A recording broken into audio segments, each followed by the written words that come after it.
Selamat sejahtera murid. Hello, semua sihat ke? Sihat.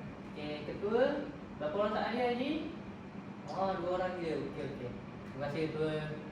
Okey, semua sudah bersedia untuk belajar ke tak? Okey, bagus. Sebelum kita mula belajar, saya nak tayangkan satu video dulu untuk kamu semua. Video ni kamu semua kena fokus tau. Jangan tak fokus. Semua tengok video ni ya.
Now what?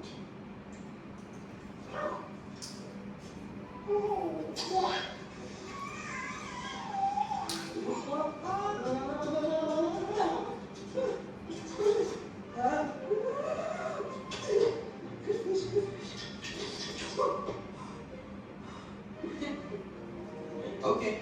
Now you look.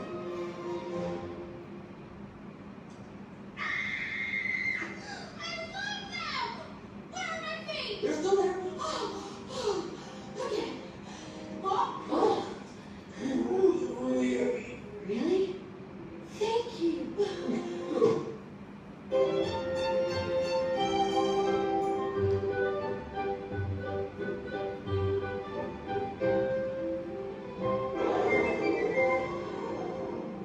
This is me. My name's Eve. And this is my family, the Critters. If you weren't clued in by the Sundance and Pats, we're not exactly cavemen anymore. Let's do it again. I think I blinked.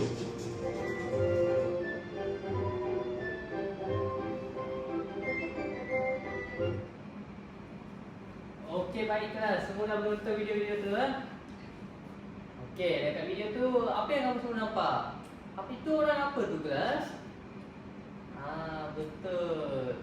Diorang buat apa? Diorang ikut macam mana ni? Pandai kamu. Okey, rasanya berdasarkan video tu, hari ni kita nak belajar apa ni kelas? Pandai. Kali ni kita akan belajar bab 3 iaitu zaman prasejarah.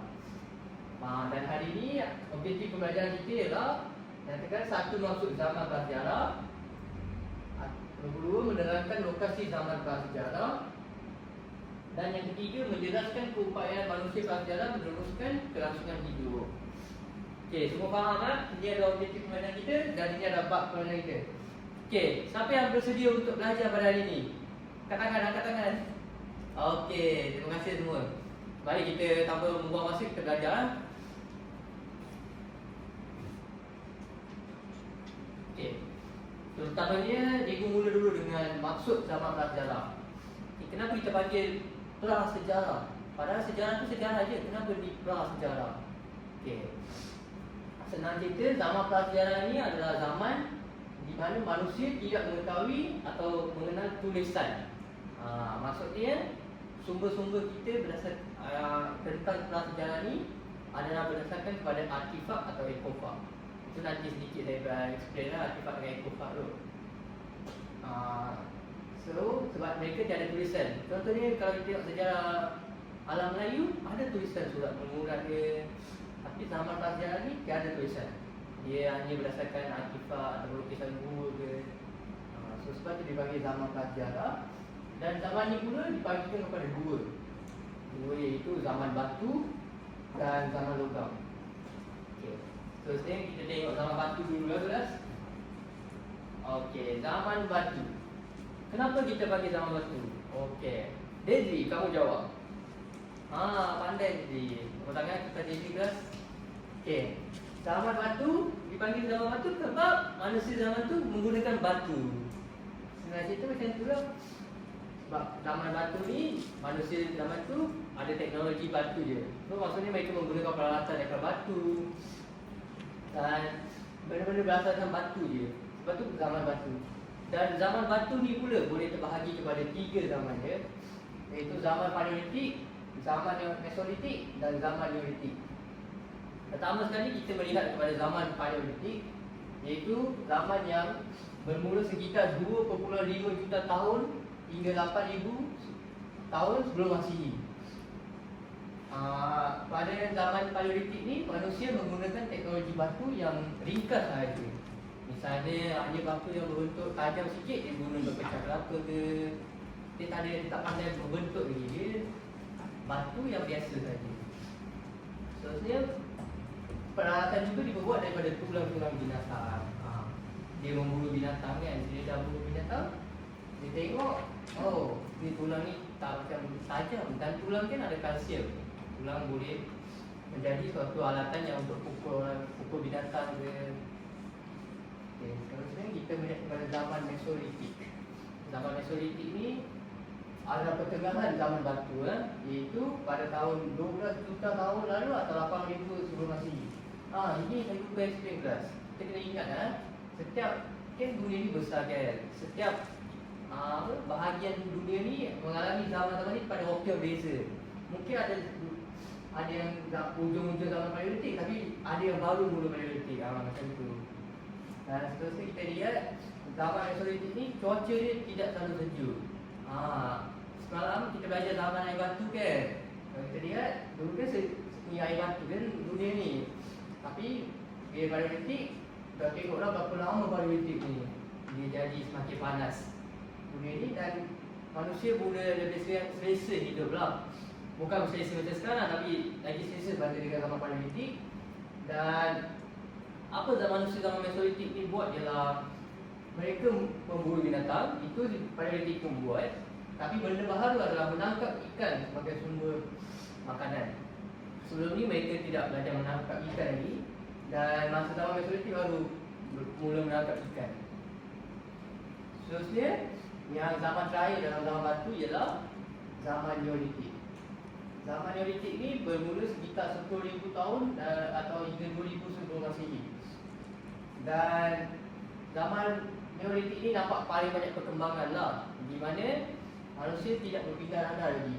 Dan manusia mula mengadakan penempatan yang kekal. Maksudnya mereka mula tinggal di satu kawasan. Okey, selalunya satu kawasan yang mereka tinggal ni di kawasan ada air lah selalunya, ataupun di gua. Kenapa kawasan yang air dipilih ni adalah sebab sumber ke air lah. Mereka kan manusia, mereka tak ada pipe macam kita. Mereka bergantung kepada sungai ataupun tasik ke yang boleh bagi mereka air bersih. Dan mereka mula mengamalkan aktiviti bercucuk tanam.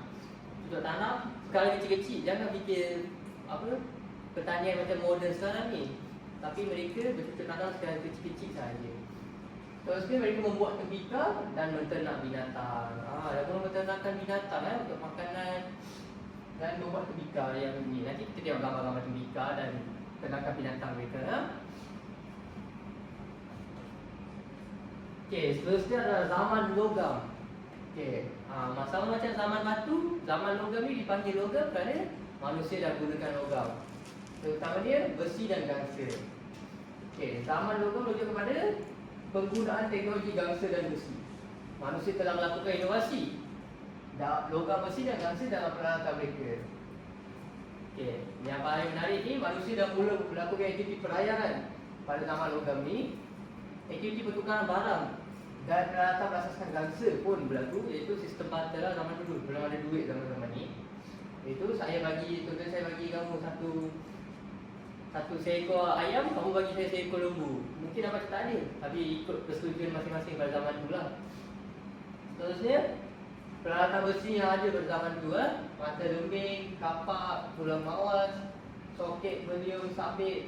Mereka sudah mula membentuk benda-benda itu gunakan api Dah ada besi ataupun gangsa, panaskan di api dan mereka pandai membentuk juga. Walaupun nampak simple saja, tapi mereka buat semua ni guna tangan saja, tak ada mesin lain untuk membantu mereka.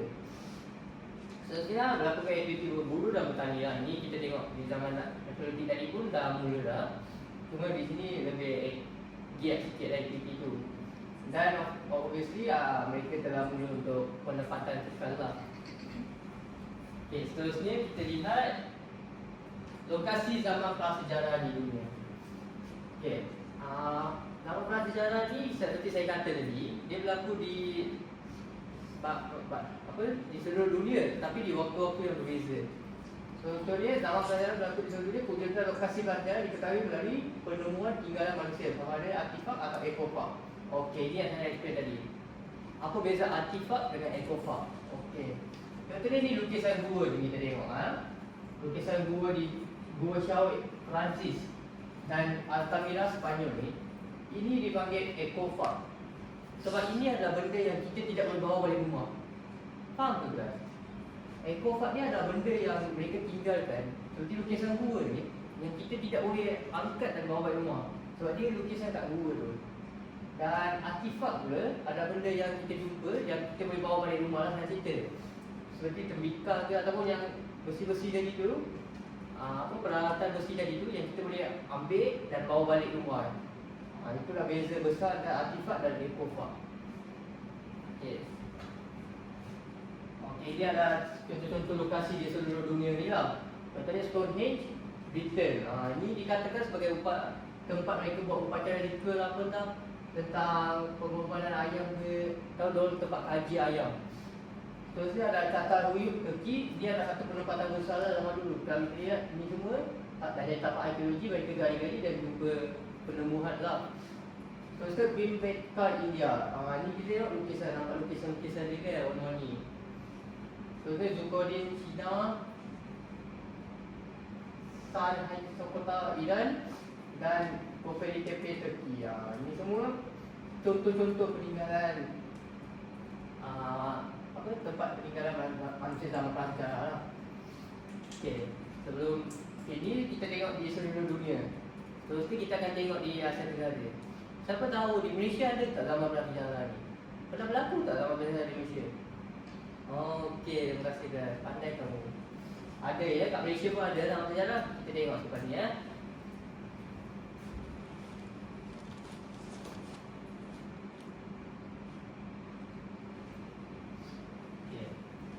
Lokasi zaman prasejarah di Asia Tenggara.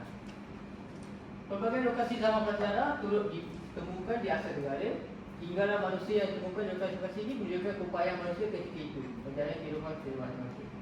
Penemuan ini turut membuktikan ketinggian pencapaian mereka standar dengan manusia zaman prasejarah di kawasan lain. So seperti saya kata ni, kenapa kita ada istilah ni? Membuktikan pencapaian mereka standar dengan manusia zaman prasejarah di kawasan lain. Sebab setiap kawasan ni beza zaman prasejarah dia. Mungkin ada teknologi yang lagi maju dan ada yang lagi ni. Tapi kita ingat di Asia Tenggara juga bukan ketinggalan jauh lah daripada di lokasi lain. Dan Asia Tenggara juga zaman prasejarah ni agak dahsyat jugalah. dengan bukti penemuan-penemuan yang kita ada. Okey, baik. Apa mereka akan masuk, kita terus masuk kepada ni, buat ni. Pada lokasi oleh zaman pelajaran di Asia Tenggara. Pertama sekali ialah Bancang di Thailand. Okey, ini artifak-artifak yang saya nak tunjuk ni tadi guys. Ni adalah peninggalan artifak. Itu kita boleh nampak tembikar dia buat tembikar, dia guna tembikar dulu. Ini kemungkinan mereka guna untuk isi air lah, untuk simpan air untuk kegunaan. Seterusnya Lembur Malaysia. Okey, ini cikgu sendiri pernah pergi kelas ke Lembur Malaysia ni. Saya pernah naik ke gunung ni. Dan memang nampak lah tak galian dia semua. Cuma yang itulah semua tak nampak lah, mereka dah ambil lah. Seterusnya Gua Liang Bua, Pulau Flores, Indonesia. Dan Gua Padang di Myanmar. Gua Tabun, Filipina. Sahil, Vietnam. Ini pun artifak lah yang boleh tengok kepada yang curious tengok artifak ni. Okey, semua faham lah lokasi-lokasi pelajaran di Malaysia. Di Asia Tenggara faham kan? Di Malaysia bukan kadang Lembur ni, ada lagi banyak kan. Kedah Tua, dia banyak lagi.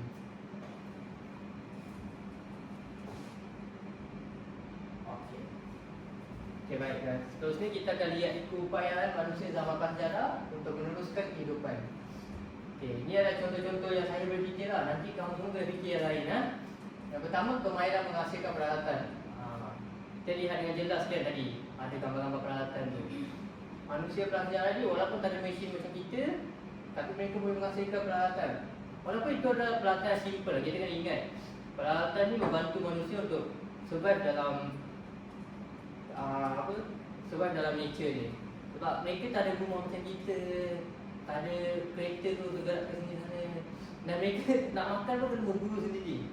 Oleh itu, kemahiran menghasilkan peralatan ni satu benda yang sangat penting yang manusia mempelajari ataupun manusia dalam prasejarah mempelajari untuk membantu mereka dalam kehidupan harian mereka. Seterusnya adalah penemuan api. Ini ada orang debate, ini adalah invention yang paling penting dalam sejarah manusia. Sebab api ni, macam mana saya nak explain kepentingan api ni?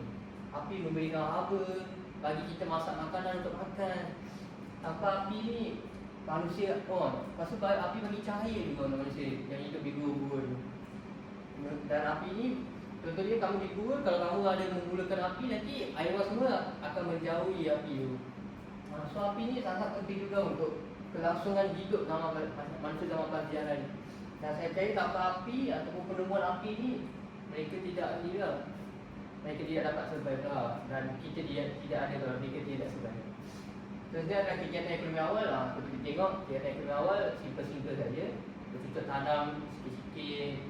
Apa lagi?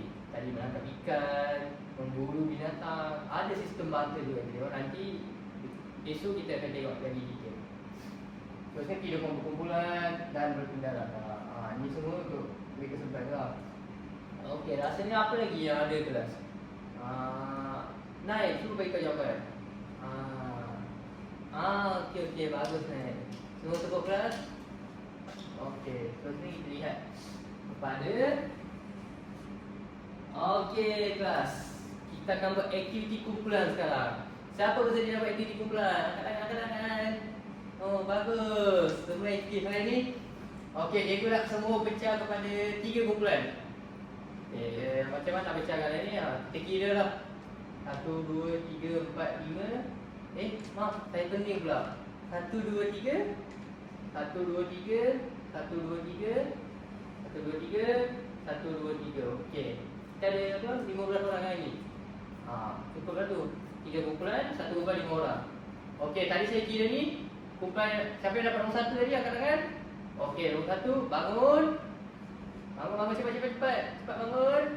Okey, nombor 1 duduk kat ujung tu. Nombor 2 angkat tangan, bangun. Okey, nombor 2 kat sini.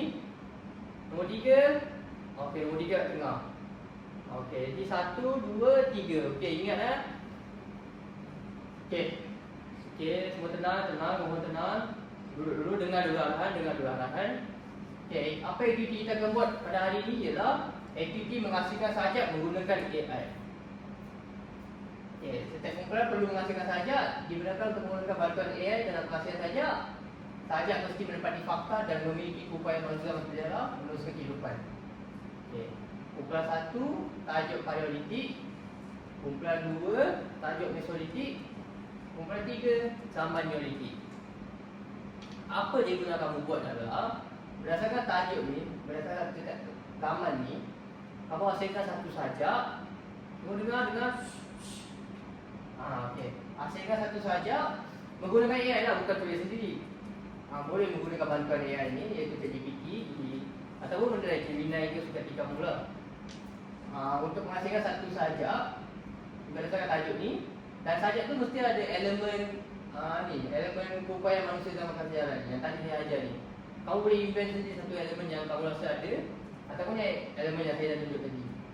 Dan nanti kita akan buat pembentangan lah tentang sajak yang kamu ni, dan kamu kena reklamasi sajak tu bukan baca-baca je, kena reklamasi sajak tu di depan kelas nanti. Okey, sekejap Sebelum kita mula, saya ada satu contoh sajak zaman logam ni. Ni zaman logam saya dah buat lah untuk korang tengok. Okey, jadi saya akan reklamasikan lah. Semua bersedia untuk dengar? Semua bersedia ke? Okey, saya reklamasi dulu Dikala batu mulai ditinggalkan, manusia melangkah ke zaman baharu. Api menyala, besi dilembutkan, tangan mencipta dari logam bersatu. Tembaga berkilau di bawah cahaya, dicampur timah jadi gangsa perkasa. Padang kapak, mata lembing tercipta, bukan sekadar senjata, tapi budaya bangsa. Okey, itu saja cukup lah, saya malu lah. Okey, semua pun nanti kena bentang seperti saya lah, ataupun lagi hebat daripada saya. Saya suka ni. Nanti saya akan review. Okey, sebelum kita mula, saya ajar sedikit 5 minit untuk macam mana cara nak buat sajak ni. Okey, mula-mula kelas, pergi kepada ChatGPT dulu, apa pun, ChatGPT dulu. Okey, simple dulu, kita mulakan simple dulu. Kita suruh buat je, sajak, buatkan sajak tentang zaman logam. Contoh dia. Okey, bila dia buat ni, kita tengok dulu, kita copy paste di Google Doc ke apa-apa. Dan lepas kita copy paste ni, kita edit lah. Nampak? Dia sekejap dia buat sajak ni. Lepas tu kita ni, kita copy paste, tapi yang ni tak boleh ambil terus tau. Lepas kita dah buat ni, kamu dulu panggil saya dulu, saya pergi tengok dulu.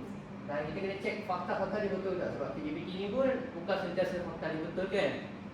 So apa yang saya sarankan ialah, lepas kamu generate ni, kamu copy paste di Google Doc ke apa. Lepas tu cuba masukkan elemen K. Cuba replace satu ayat ke dua ayat ke untuk masukkan elemen K tu.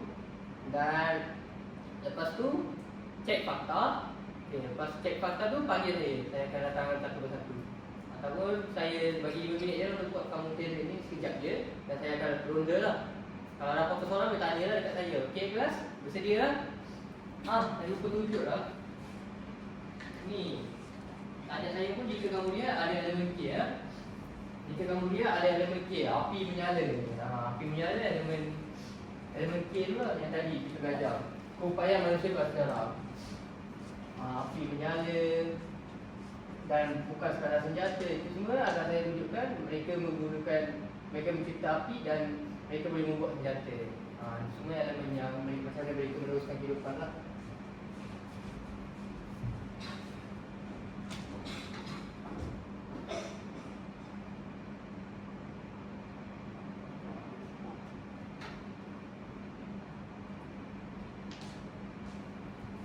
Okey kelas, dah habis masa dah kita buat sajak tadi. Semua dah ready ya? Okey, saya nak ni, kamu ada 5 orang setiap bulan ni, 5 hari. Setiap orang kena bentang satu rangkap dulu. Okey ya?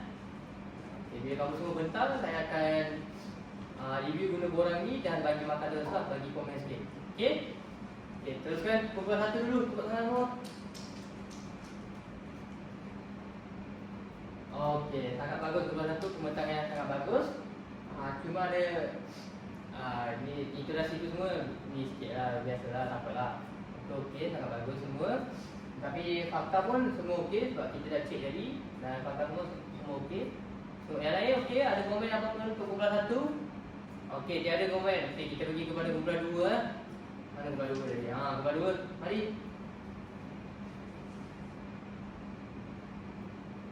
Okey, baik kumpulan 2. Kumpulan 2 pun sangat bagus eh. Cuma ada satu fakta salah di mana dia kata ni zaman paleolitik tiada, mungkin tiada di Malaysia, tapi zaman paleolitik ada di Malaysia eh. Bukan tiada.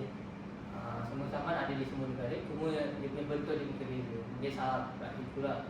Tapi kita semua ingat zaman paleolitik ada, itu saja, salah sikit je itu. Okey, kumpulan 3 sila datang.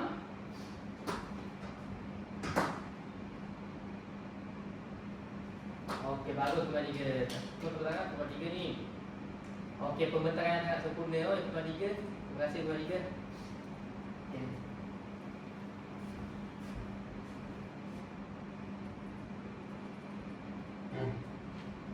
Okey, baik. Seterusnya kita lihat kepada sesi refleksi lah. Dan kita menutupkan kelas pada hari ini. Boleh saya panggil 2 orang wakil untuk bagi refleksi pada hari ini? Okey, Amin dan Raju. Okey, mari ke depan. Okey. Okey, terima kasih kepada Amin dan Raju. Tepuk tangan kelas. Okey, seperti Amin dan Raju kata lah, hari ini kita belajar banyak ni. Banyak sangat kita belajar hari ini. Mula-mula definisi zaman prasejarah. Definisi zaman prasejarah. Lepas tu kita belajar zaman batu, zaman lokal, lokasi-lokasi zaman prasejarah, dan juga upaya manusia zaman prasejarah untuk meneruskan kelangsungan hidup. Okey.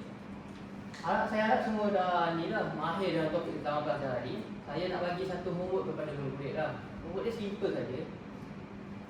Selain daripada lokasi zaman prasejarah saya nyatakan tadi, yang ada kat buku teks tu, kamu pergi balik rumah dan carikan 2 lokasi lain yang tak ada kat buku teks.